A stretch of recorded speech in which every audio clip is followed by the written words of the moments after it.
tayo dito, tapos may gata tayo at may hipon. Magagata tayo ng papaya. Ngayon, babaltan natin ang papaya at hihiwain natin. Let's go!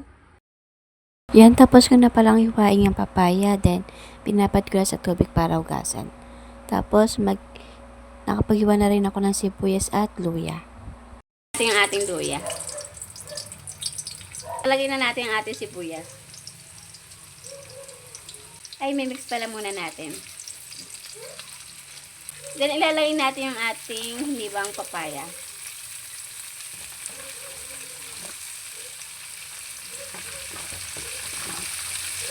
Yan, i-mix natin.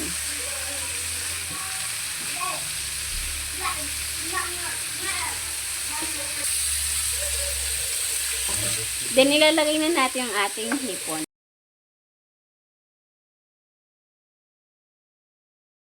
I-mix lang natin. Natin yung ating pangalawang gata. Yan, papanabutin muna natin ang ating papaya.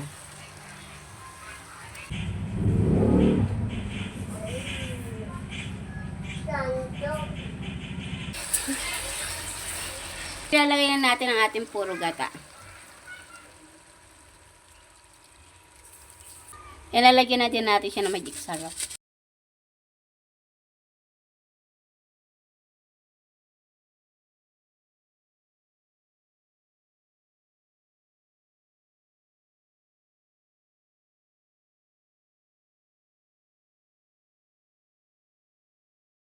Ang paminta. Yan, lalagyan natin siya ng sili. Yan, lalagyan natin siya ng konting suka lang.